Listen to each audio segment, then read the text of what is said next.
दोस्तों, आज जिस व्यक्तित्व के बारे में हम चर्चा करने जा रहे हैं, उस व्यक्तित्व के बारे में जानने के लिए सबसे पहले मैं आपको एक ग्लिम्स देता हूं उनके बारे में। जब अंग्रेज भारत छोड़कर जाने ही वाले थे, तो हमेशा की तरह अपनी धूर्तता दिखाते हुए फूट डालो और राज करो कि अपनी नीति को जाते जाते भी भारत में व्यवहारिक बनाने की साजिश के तहत वो एक प्रस्ताव रखकर चले गए। और वो प्रस्ताव था कि अंग्रेजों के जाने के बाद जो रियासतें चाहें तो भारत में मिल जाएं या पाकिस्तान में मिल जाएं, और चाहें तो अपनी स्वतंत्रता घोषित कर दें। मतलब 3 तरह की स्थितियां वो वैकल्प के रूप में देकर जा रहे थे। इसका मतलब बड़ा साफ था। एक तरह से वॉल्कनाइजेशन ऑफ इंडिया, भारत के वाल्कनीकरण की सोच के तहत अंग्रेज ऐसी साजिश भी रच रहे थे। लेकिन एक व्यक्ति उभरता है, एक व्यक्तित्व का उदाहरण लिया जाना यहां जरूरी होता है, जिसने इस भारत को, जिस भारत पे हम गर्व करते हैं, जिस भारत की भौगोलिक सीमा को आज हम देखते हैं, उसके निर्माण में एक व्यक्तित्व को बिना याद किए हमारा इतिहास कहीं ना कहीं अधूरा रहेगा। जी हां, उस व्यक्ति का नाम है सरदार पटेल। आज राष्ट्रीय एकता दिवस, उनकी जन्म दिवस के स्मरण में मनाया जा रहा है। और इसी संदर्भ में यह बड़ा आवश्यक लगा कि हम कुछ ऐसी बातें, हम कुछ ऐसे तथ्यों को सरदार पटेल के बारे में जानें, ऐसी घटनाओं के बारे में जानें, जिससे हमारा सर गर्व से ऊंचा खड़ा हो और हम सैल्यूट करें ऐसे महापुरुष को। जब हम सरदार पटेल की बात करते हैं, तो जैसा कि आप सब जानते हैं, सरदार केवल वो नहीं होता जो पगड़ी बांधता है, सिख होता है। सरदार का मतलब जो नेतृत्व करता है, जो डिसीजन मेकर है, उसे भी हम सरदार कहते हैं। वारदोली 1928 में वारदोली सत्याग्रह का नेतृत्व जिस तरह सरदार वल्लभ भाई पटेल ने किया, उस समय वो वल्लभ भाई पटेल थे, और उनके इस व्यवहार से, उनके उस नेतृत्व से प्रसन्न होकर वारदोली की महिलाओं ने उन्हें सरदार की उपाधि दी। वो सरदार सही में कितना असरदार था, वो आज का भारत भी इस बात को महसूस करता है। हम सामान्यतः जब भी सरदार पटेल की बात करते हैं, तो लौह पुरुष, आयरन मैन ऑफ इंडिया भी उनको उपाधि दी जाती है, ये भी हम जानते हैं। और एक बड़ा शुरुआत कैसे हुई, तो इसका एक बड़ा रोचक प्रसंग है। और देखिए, इस व्यक्तित्व के बारे में जब हम आगे और चर्चा करेंगे, तो कैसे आपका मस्तक इनके सम्मान में झुकता चला जाएगा। किसी अपने क्लाइंट का केस लड़ रहे थे सरदार पटेल। आप जानते हैं, बड़े ही सफल बैरिस्टर के रूप में सरदार पटेल विख्यात हो चुके थे। और जब वो अपने मुवक्किल का केस लड़ रहे थे, तभी अचानक एक सेवक आता है और हाथ में एक टेलीग्राम देता है। थोड़ी देर के लिए पटेल साहब उस टेलीग्राम को देखते हैं और उसे मोड़कर अपनी जेब में रख लेते हैं। जिरह पूरी करते हैं, और जिरह ही नहीं पूरी करते, बल्कि वो केस जीत जाते हैं। और जीतने के बाद जब लोग आके पूछते हैं कि आखिर उसमें क्या था टेलीग्राम में, तो पता चलता है कि उनकी पत्नी का निधन हो गया है। ये वो संदेश था। और उस मौके पर भी जब इमोशनल ब्रेकडाउन हुआ जा सकता था, सरदार पटेल ने अपने कार्य, अपने कर्तव्य को जारी रखा।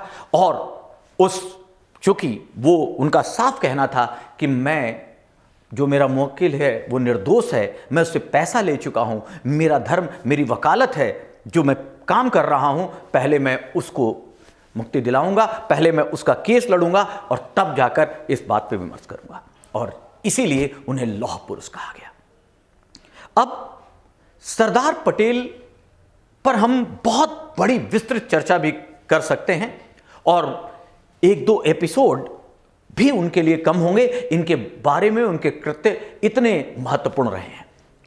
आज सरदार पटेल के बारे में मैं 3 महत्वपूर्ण बिंदुओं से आपको उनके चरित्र से रूबरू कराना चाहता हूं। पहला अगर सरदार पटेल का कोई एट्रीब्यूट देखेंगे, चरित्र देखेंगे, गुण देखेंगे, तो वो है समर्पण, त्याग, सफरिंग। एथिक्स में और भारतीय संदर्भ में, हमारे सनातन धर्म में नैतिकता का एक सबसे बड़ा गुण माना गया है त्याग, पीड़ा। सुना होगा आपने कि जब तक हमने, जिसे हम इंग्लिश में एम्पैथी या कंपैशन कहते हैं, कहीं ना कहीं उसी से, वो उसी व्यक्ति में हो सकती है एम्पैथी और कंपैशन जो सफरिंग से गुजरता हो, जो कष्ट को बर्दाश्त कर सके। और इस मामले में सरदार पटेल के समकक्ष कोई दूसरा व्यक्ति सामान्यतः नहीं ठहरता। सोचिए, जब देश आजाद होने वाला है और यह तय है कि कांग्रेस के नेतृत्व में अब यहां सरकार बनने वाली है, और एक बैठक होती है, और उस बैठक में यह तय होता है कि प्रदेश कांग्रेस कमेटी निर्णय करेगी कि कांग्रेस का अध्यक्ष कौन होगा। यह घटना है 1946 की, और जो कांग्रेस का अध्यक्ष होगा, यह बहुत स्वाभाविक था कि वही स्वतंत्रता के बाद हमारे भारत का पहला प्रधानमंत्री बनता। सबको बहुत ही क्लियर है। गांधी जी अपने इमोशन को बड़े स्पष्ट रूप से इस समय व्यक्त कर चुके होते हैं कि उनका जो झुकाव है वो पंडित नेहरू, जवाहरलाल नेहरू जी की तरफ है। खैर, मीटिंग होती है। 15 प्रदेश कांग्रेस कमेटी में से 12 का समर्थन पटेल को मिलता है।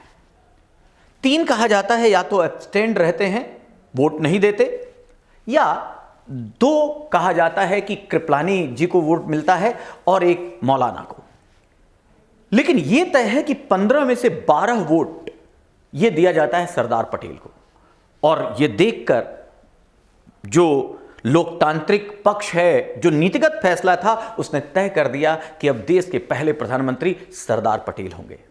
लेकिन संभवतः इतिहास को यह मंजूर नहीं था, और शायद यहीं से सरदार पटेल का एक ऐसा व्यक्तित्व सामने आता है जिसे देखकर हम सबको यह स्वीकारना पड़ेगा कि राष्ट्र के सामने उन्होंने कभी अपने व्यक्तिगत सम्मान, व्यक्तिगत पद, व्यक्तिगत प्रतिष्ठा की परवाह नहीं की। जब ऐसा फैसला आता है, पंडित नेहरू को जब यह बात पता चलती है और महात्मा जी कहते हैं, महात्मा गांधी कहते हैं कि जवाहर, आपको वोट नहीं मिला है और सर्वसहमति से लगभग पटेल जी को चुना गया है, बोलो तुम्हारा क्या कहना है। सरदार के चुने जाने के इस विषय पर पंडित नेहरू कि जो फेशियल एक्सप्रेशन है वो बड़े स्पष्ट हैं कि वो निराश हैं, अंदर से नाराज हैं, लेकिन वो कुछ भी बोलने से इनकार कर देते हैं। 2-3 बार पूछने पर भी नेहरू जी कोई जवाब नहीं देते। बड़ा स्पष्ट हो जाता है कि नेहरू इस निर्णय से असंतुष्ट थे, वो प्रधानमंत्री का पद छोड़ना नहीं चाहते थे। बहुत सी ऐसी बातें हुई, तभी कृपलानी साहब एक दूसरा प्रस्ताव लाते हैं। क्योंकि पहले प्रस्ताव में केवल, जो हमें सामान्यतः लगता है, नेहरू और पटेल ही कैंडिडेट नहीं थे प्रधानमंत्री के, अध्यक्ष के, उसमें मौलाना आजाद भी खड़े होते हैं, कृपलानी भी खड़े होते हैं। फिर होता है कि एक दूसरा प्रस्ताव लाया जाए और जिसमें केवल 2 ही कैंडिडेट हों, पंडित नेहरू और सरदार पटेल। और साथ ही साथ यह भी नोट धीरे से किया जाता है कि पटेल साहब मना कर दें कि मैं इस अध्यक्ष पद पर अपनी उम्मीदवारी वापस ले रहा हूं। कारण यह था कि नेहरू की नाराजगी अभी गांधी कांग्रेस मोल नहीं लेना चाहती थी। कहीं ना कहीं यह डर था कि नेहरू कांग्रेस से अलग हो जाएंगे, जिससे जो अभी अभी हमें आजादी मिल रही है और भारत राष्ट्र निर्माण की दिशा में आगे बढ़ेगा, वो डिस्टर्ब होने लगता। नेहरू कोई भी ऐसी कार्रवाई, कोई भी ऐसी नाराजगी, कोई भी ऐसा असंतोष इस पूरे नवोदित स्वतंत्र राष्ट्र की जो राष्ट्र निर्माण की प्रक्रिया है उसको बाधित कर देता। इन हालातों को देखते हुए महात्मा जी ने सरदार पटेल को एक कुछ लिखकर सबके सामने एक पर्ची पास की और पटेल ने उसे पढ़ा और फिर जेब में रख लिया और थोड़ी देर बाद कहा कि मैं इस अध्यक्ष पद और प्रधानमंत्री के पद के जो हमारी स्वेच्छा है उसे वापस लेता हूं। स्पष्ट था, उस पर गांधी जी ने लिखा था कि पटेल जी आप कैंडिडेचर अपना वापस ले लीजिए।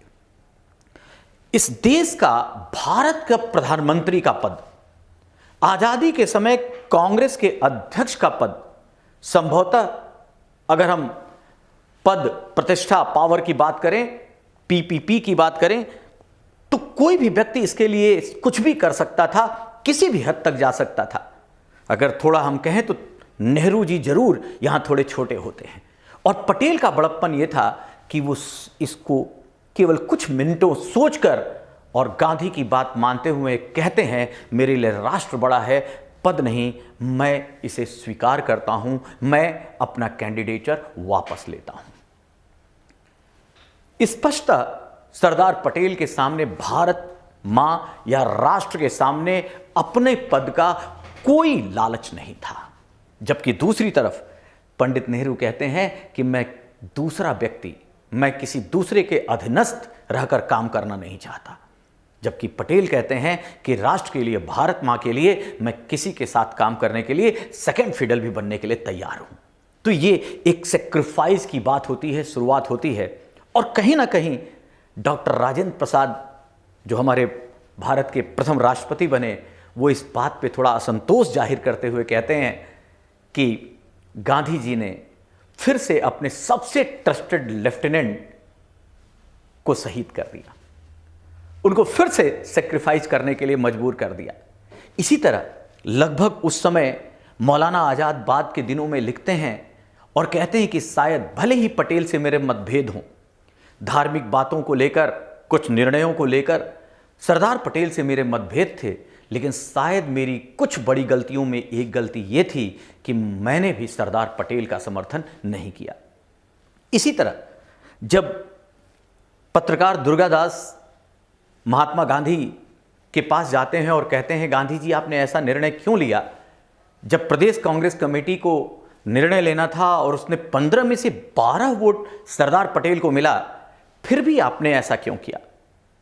राजेंद्र प्रसाद के शब्दों में कि अपने ग्लैमरस चाइल्ड, अपने जो चकाचौंध और ग्लैमराइज्ड नेहरू हैं, आपने उनका पक्ष ले लिया, पटेल का क्यों नहीं? तो यहां पर दुर्गादास को गांधी जी जवाब देते हैं कि संभवतः नेहरू नाराज हो जाता, जिससे हमारा जो अभी कार्यप्रणाली शुरू होनी थी स्वतंत्र भारत की, वो प्रभावित होती। जबकि पटेल पे मुझे विश्वास था कि वो तुरंत मेरे कहने पे अपना कैंडिडेचर वापस ले लेंगे, और वैसा ही उन्होंने किया। और फिर मुस्कुराते हुए कहते हैं कि हम सब में अकेला इंग्लिश मैन कौन है? तो वो नेहरू है। और इस समय देश को जरूरत है नेहरू की, क्योंकि वो निर्णय जब लेगा विदेश नीति के तहत और बाकी संदर्भों में, हमें एक ऐसे व्यक्ति की जरूरत है जो अमेरिका, ब्रिटेन जैसे देशों से अच्छा नेगोशिएशन कर सके, और उसमें कहीं ना कहीं पटेल से बेहतर है नेहरू। इस तरह महात्मा गांधी ने अपनी बात को रखा। खैर, इतिहास यह प्रश्न पूछता रहेगा कि गांधी का निर्णय कितना सही था। यह भी जरूर जानेगा कि पंडित नेहरू को हम जब लोकतांत्रिक प्रक्रिया की बात करते हैं और लोकतांत्रिक प्रक्रिया से जब सरदार पटेल जीत कर आए, तो आखिर नेहरू को जिताना कितना सही था, कितना गलत था। वैसे भी आज की भी कांग्रेस की बात करें, अभी अभी अध्यक्ष पद का चुनाव हुआ है, और आप जानते हैं इस कांग्रेस, इसमें कोई तुलना नहीं है वो जो हमारी आज़ादी की कांग्रेस, जो एक आंदोलन था, और आज एक जो कांग्रेस वो एक राजनीतिक दल है। लेकिन ये भी तय है कि अध्यक्ष पद को लेकर और जो उस पर विवाद लगते हैं, जो उस पर आरोप लगाए जाते हैं एक परिवार का, वो भी बना हुआ है। तो लोकतांत्रिक प्रक्रिया के मामले में कहीं ना कहीं ये आरोप इतिहास लगाता रहेगा कि पंडित नेहरू का यह सही डिसीजन था या नहीं था, गांधी जी ने सही किया या नहीं किया। लेकिन हम यहां सरदार पटेल की बात कर रहे हैं कि वो व्यक्ति जो इस देश का प्रधानमंत्री बन सकता था, उसे शायद कुछ मिनट लगे और उन्होंने राष्ट्र के लिए अपने इस पद का सैक्रिफाइस कर दिया। ऐसा व्यक्तित्व जब भी राजनीति में याद किया जाएगा तो हमारा जो मस्तक है, हमारा जो सर है, वो निसंदेह ही झुक जाएगा सम्मान में। दूसरा पक्ष, सरदार पटेल के अगर हम दूसरे पक्ष की बात करें, दूसरे आयाम की बात करें कि उन्होंने भारत को क्या दिया, तो वो था राष्ट्र निर्माण। भारत को एक राष्ट्र बनाने में, भारत की एकता और अखंडता को अक्षुण्ण बनाए रखने में जो योगदान सरदार पटेल का है, उसे हम भुला नहीं सकते। आपको याद होगा जो मैंने शुरुआत की कि अंग्रेज जब देश छोड़कर जा रहे थे तो वो तो साजिश रच के गए कि वो भारत को कई टुकड़ों में बांट जाएं। सोचिए क्या होता अगर 565 रियासतें थीं और वो रियासतें भारत में मिलने से मना कर देती। पता चलता कि भारत एक देश नहीं, भारत एक ऐसा उपमहाद्वीप है जिसमें सैकड़ों देश होते। एक ही देश में कितने देश होते। और हम आज जिस भारत पर गर्व करते हैं, जिस भारत का आकार जैसे ही भारत का नाम आता है, या जो हमारे अतीत से शुरू होता है, प्राचीन इतिहास से शुरू होता है, मत्स्य पुराण से जो कहानी शुरू होती है कि उत्तर में हिमालय और दक्षिण में हिंद महासागर, वो भारतवर्ष है, उसकी कल्पना खो जाती। उसका किस तरह से हम इतिहास को जवाब देते, ये सोचने का विषय हो जाता। लेकिन सरदार पटेल ने दिखाया कि वो कितने बड़े राजमर्मज्ञ हैं। मैं हमेशा कहता हूं कि सरदार पटेल जैसे व्यक्तित्वों को पॉलिटिशियन नहीं कहना है। ये स्टेट्समैन थे, ये स्टेट्सक्राफ्ट थे, ये राजनिर्माता थे, राजनीतिज्ञ नहीं थे। अगर राजनिर्माता वो है जो राष्ट्र की मजबूती के लिए केवल तत्कालीन दृष्टिकोण नहीं रखता, बल्कि दीर्घकालीन दृष्टिकोण रखता है, ऐसी नींव रखता है जिस पर आने वाले समय में वो और मजबूत होता जाए देश। और राजनीतिज्ञ, पॉलिटिशियन, सामान्यतः हम तात्कालिक दृष्टिकोण के व्यक्तित्वों को कहते हैं, और खासकर जो अपने आसपास और स्वार्थी इच्छाओं से जो संचालित होता है, उसे हम इन जनरल पॉलिटिशियन कह देते हैं। इसलिए सरदार पटेल, महात्मा गांधी, ऐसे जब नाम आए तो ये पॉलिटिशियन नहीं, ये स्टेट्समैन थे, और इस रूप में याद करना चाहिए। और जब स्टेट्समैनशिप की बात होगी तो इस देश के लिए सरदार पटेल का नाम सबसे ऊपर आएगा। जिस तरह जर्मनी में बिस्मार्क है, जिस तरह इटली के एकीकरण में काबूर है, हम कहीं ना कहीं इससे ज्यादा बढ़कर देखते हैं कि भारत के लिए सरदार पटेल हैं। क्यों? क्योंकि जब जर्मनी का एकीकरण होता है प्रशा के नियंत्रण में, प्रशा के केंद्र में रखते हुए, तो वहां पर बहुत सारी चीजें ऐसी हैं जो आने वाले समय में एक कहिए पुश देती हैं जर्मनी के एकीकरण के लिए। दूसरी तरफ इटली के एकीकरण में काबूर अकेला नहीं है, वहां गैरिबाल्डी है, वहां मैज़नी है, वहां एमेनुअल है जो राजा है, लेकिन और कुछ विदेशी शक्तियां, इंग्लैंड जैसी शक्ति भी मदद करती है। लेकिन जब हम बात करते हैं भारत की, अंग्रेज ऐसा प्लान करके जाते हैं और 565 रियासतें हैं, और उनके पास सीधा सीधा प्रस्ताव है कि या तो तुम भारत में मिलो, या पाकिस्तान में मिलो, या स्वतंत्र अस्मिता भी चाहो तो घोषित कर दो। ऐसे में सरदार पटेल ने बड़ी ही आपकी ही कूटनीतिज्ञता से इस भारत को, जो आज के भारत का हमें मानचित्र दिखता है, उस रूप में पिरो दिया। सामान्यतः हमें लगता है कि केवल इन रियासतों का एकीकरण का इशू बड़ा महान था, लेकिन यहां दो तरह के समस्याओं को सरदार ने हल किया। पहला, रियासतों का एकीकरण का मुद्दा जो सब जानते हैं, और दूसरा, इन विभिन्न रियासतों को मिलाकर कैसे मॉडर्न एडमिनिस्ट्रेटिव यूनिट बनाया जाए, आधुनिक प्रशासनिक इकाई बनाया जाए। मान लीजिए हमारे यहां 550 रियासतें मिल गई, और इन 550 रियासतों ने मिलने के बाद कहा कि भैया हम मिल तो गए, लेकिन हमें अलग राज्य बनाइए। सोचिए इस भारत में अगर 550 राज्य होते तो किस तरह, क्या हम जो हमारा एडमिनिस्ट्रेशन है, जो हमारा प्रशासनिक तंत्र है, वो सही से संचालित कर पाते?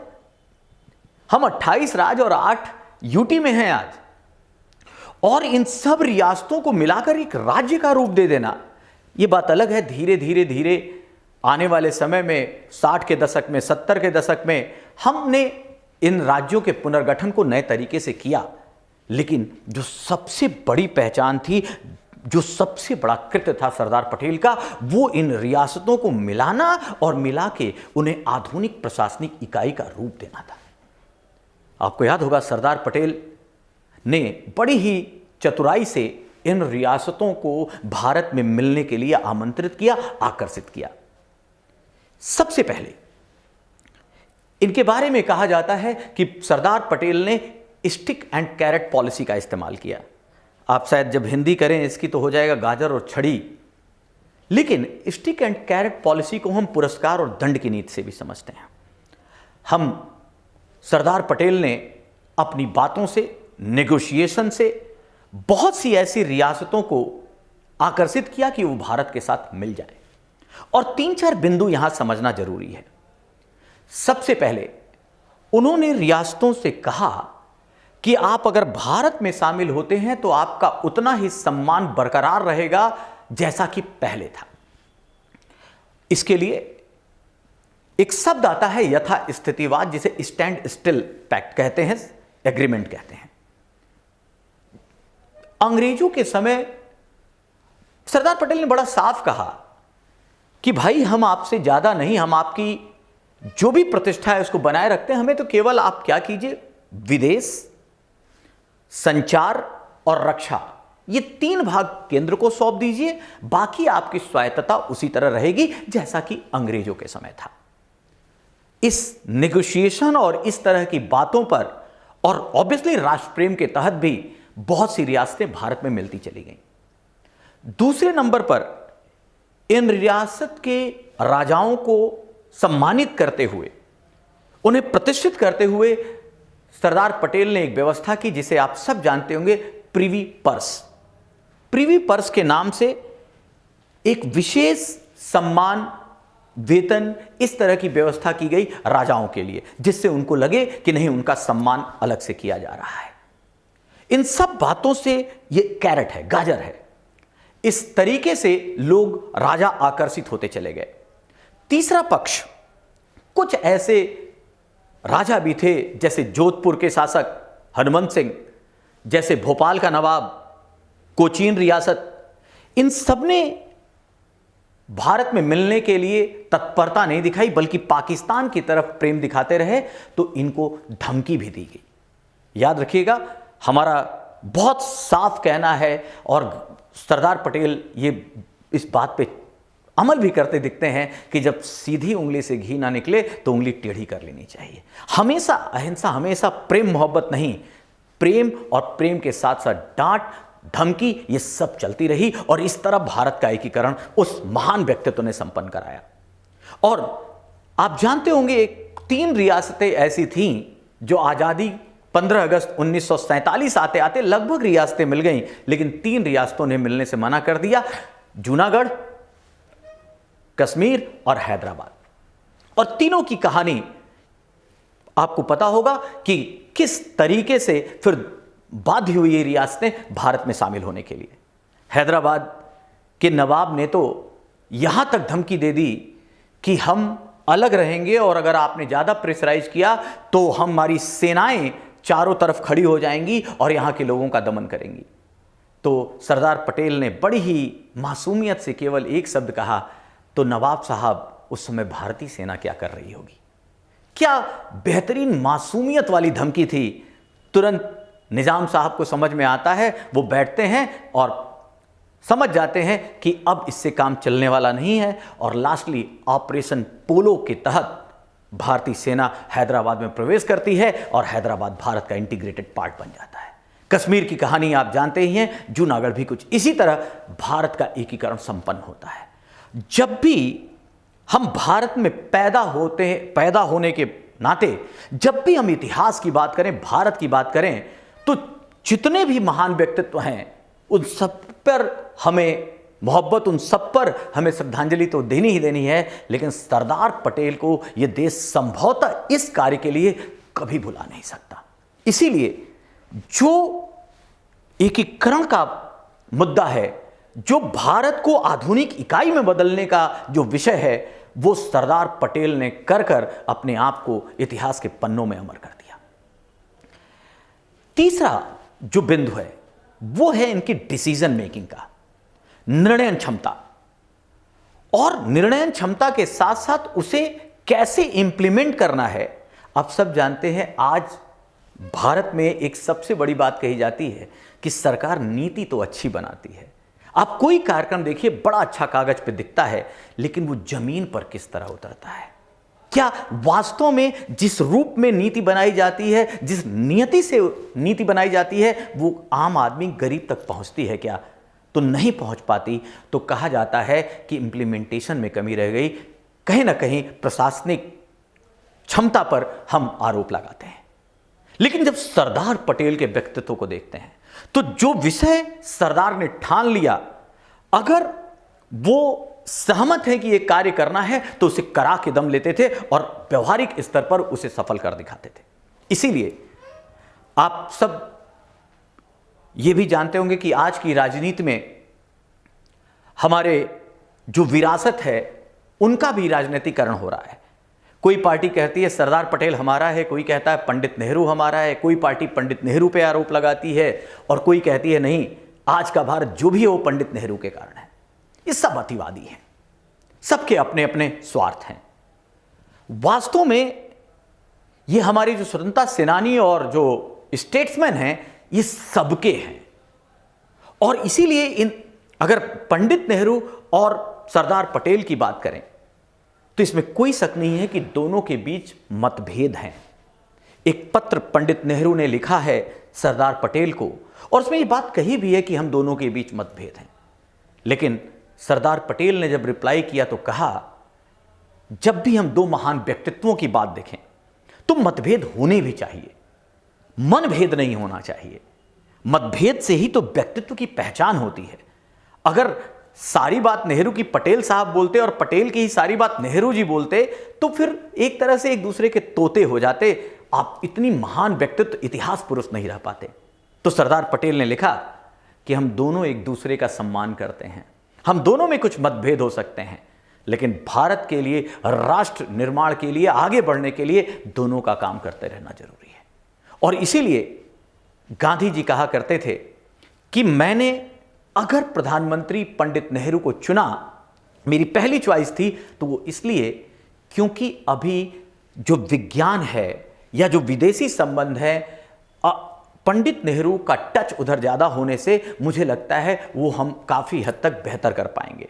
लेकिन ये भी मैं कहता हूँ कि भारत अगर एक शरीर है तो मैं चाहता हूँ पंडित नेहरू उसका ब्रेन हो, दिमाग हो, मस्तिष्क हो, लेकिन जो हाथ है और आत्मा हो वो पटेल की रहे।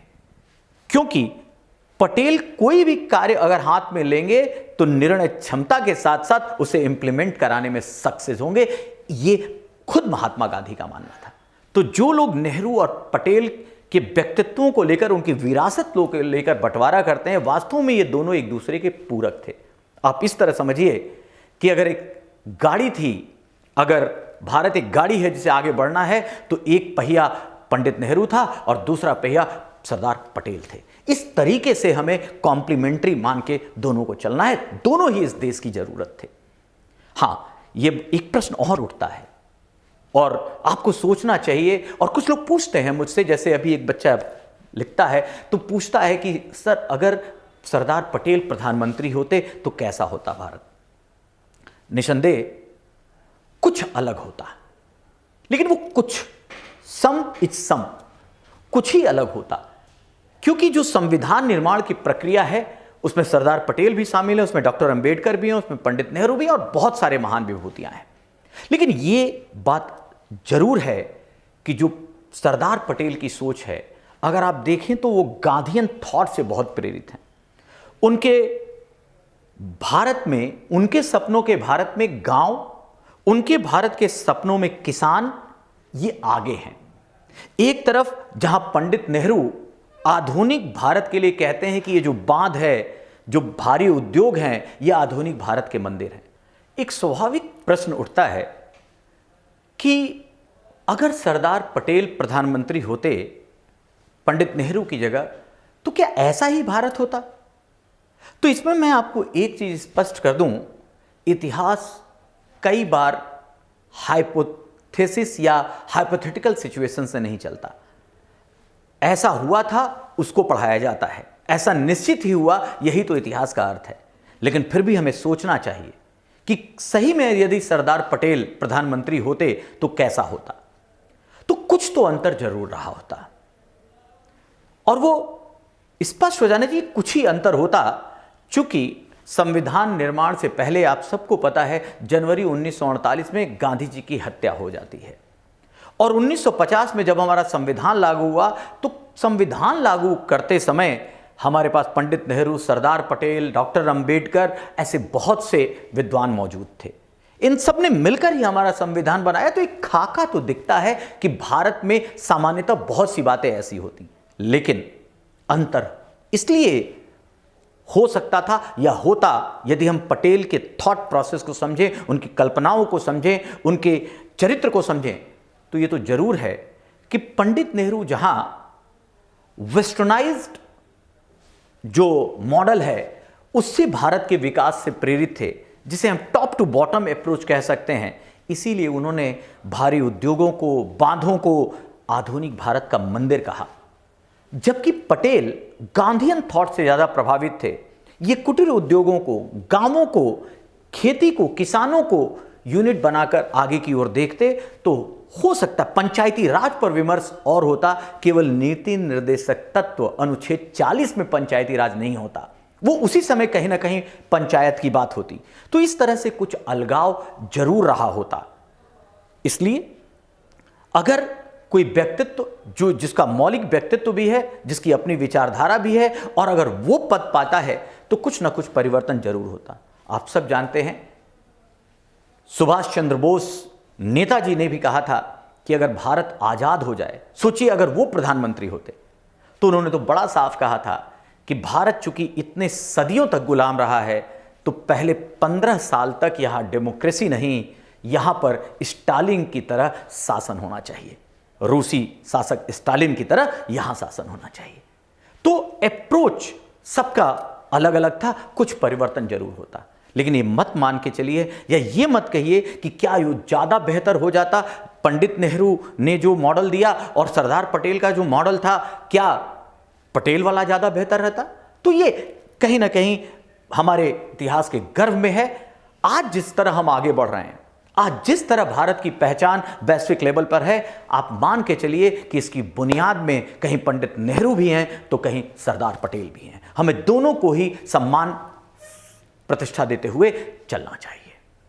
तीसरी और चौथी बात जो हम सरदार पटेल के बात में सीख सकते हैं, उस व्यक्तित्व को जब भी याद करें, इनका सेंस ऑफ ह्यूमर और प्रेजेंस ऑफ माइंड भी बहुत शानदार था। आप जानते होंगे सरदार पटेल बहुत ही प्रसिद्ध वकील थे। माना जाता था कि यदि सरदार पटेल के बारे में हाथ में अगर केस चला जाए तो वो हारेंगे नहीं।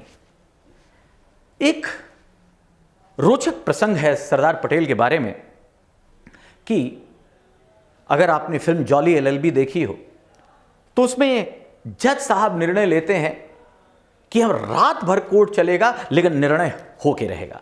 कुछ वैसा ही सरदार पटेल के बारे में एक रोचक प्रसंग है जो सामान्यतः इतिहास के दस्तावेज में तो नहीं है, लेकिन बायोग्राफी ऑफ सरदार पटेल या कुछ ऐसे विद्वान जिन्होंने सरदार पटेल की जीवनी का वर्णन किया है उसमें शामिल है, जिसमें एक मोहनलाल गुप्ता भी हैं। उन्होंने लिखा कि एक जज थे मिस्टर फॉक्स, वो बदनाम थे भारतीयों के विरुद्ध डिसीजन देने के लिए, जानबूझकर परेशान करते थे भारतीयों को। और इसके लिए उन्होंने एक नया काम यह करना शुरू किया था कि कोर्ट अपनी रात 9 से 12 रखते थे, जिससे सामान्य भारतीय, आम भारतीय, गरीब भारतीय कोर्ट पहुंच ही ना पाए। और जो भी पुलिस कार्रवाई है या जो भी प्रशासनिक अगर कोई गलतियां हुई हैं तो वो उसके पक्ष में निर्णय दे देते थे। भारतीयों के पक्ष में निर्णय होता ही नहीं था क्योंकि वो कोर्ट पहुंचते ही नहीं थे। सरदार पटेल के पास ये मसला गया, ये विषय गया। उन्होंने एक विषय पर 4 दिन तक ऐसी बहस की, 9 बजे रात को शुरू हुई, सुबह तक खत्म होती थी बहस।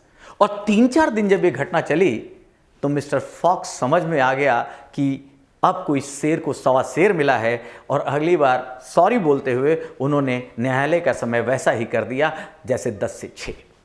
तो ये सरदार पटेल के कुछ ऐसे कृत्य हैं जो कहानियों में दब के रह गए हैं।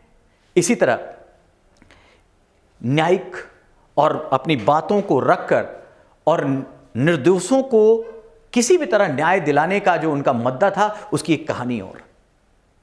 एक बार एक भारतीय पर आरोप लगता है कि ये किसी महिला के साथ दुर्व्यवहार के इरादे से उसके घर में घुसा था। जब वो व्यक्ति आता है सरदार पटेल के पास कि मैं निर्दोष हूं, पटेल जी जब पूरी तरह से संतुष्ट हो जाते हैं कि ये निर्दोष है, इस पे आरोप लगाया जा रहा है, तो वो कहते हैं ठीक है मैं तुम्हारा केस लड़ूंगा। जिस जज के कोर्ट में यह केस जाता है वो थोड़ा नशे का आदी था, यहां तक कि वो इतना बदनाम था कि नशा लेकर ही कोर्ट में आता था और सामान्यतः उसके अधीनस्थ निर्णय देते थे, वो कोर्ट में भी नहीं आता था। जब यह पेश हुए, सरदार पटेल तो देखते हैं कि सबऑर्डिनेट खड़े हैं और वो निर्णय दे रहे हैं, तो वो अपने कानूनी ज्ञान का उपयोग करते हुए कहते हैं कि इसका निर्णय जज साहब ही करेंगे, कोई और नहीं। मजबूर होते हैं जज, उस नशे की हालत में आना पड़ता है। अब सरदार पटेल जब देखते हैं उनकी हालत जज की, वो समझते हैं और देखिए कितनी चतुराई से अपनी बातों को रखेंगे।